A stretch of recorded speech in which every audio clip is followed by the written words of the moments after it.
So over the weekend, as everybody was implementing their Claude one of the most interesting workflows that I saw were summaries of X posts for cool technical posts and content. And I actually thought HackerNews would be a great data source for this.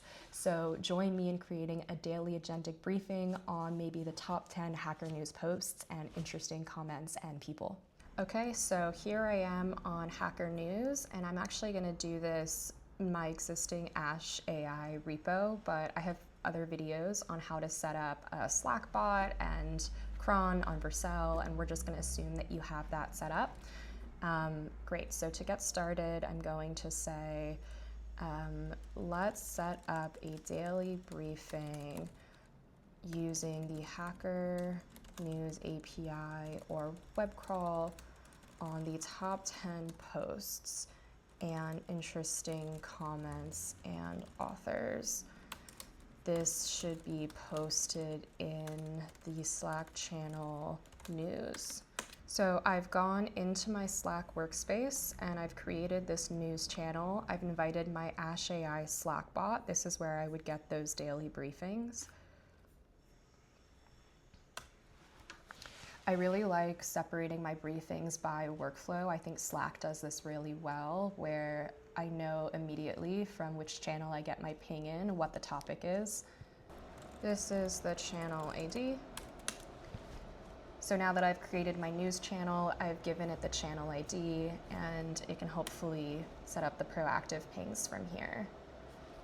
Importantly, I already have morning and evening cron jobs set up, so this will just get added into my morning ritual, all the different workflows that I'd want to see first thing in the morning. Cool. Okay, now trigger it with an API hit, and let's see if it works. Okay, it says success. Let's see.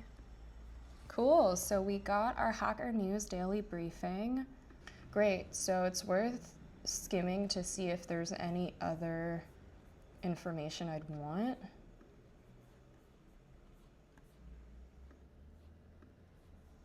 Comments.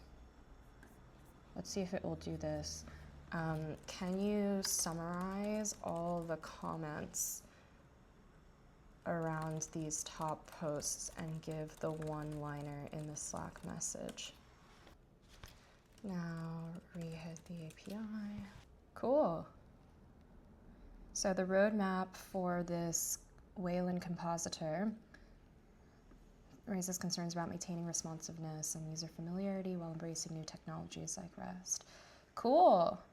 I love this. Okay, so we're done. At this point, I would want to just spend the week playing with this live, and I'm a big fan of obviously using what you build and seeing every day functionally what should be extended with it versus maybe trying to over-engineer a priori. I think the speed in which we set this up really speaks to once you have the foundation of your system, of your agentic system, where you have the communication channel. In this case, I'm using Slack. You have the cron set up. You have the modeling set up underneath. It really is incredibly quick, especially with Opus 4.5, to extend it with other features and other workflows. So yeah, this is great. I'm excited to dive in here and get to maybe a more playful place with experimenting with technical projects. Okay, thank you for watching. Let me know if you build this for yourself.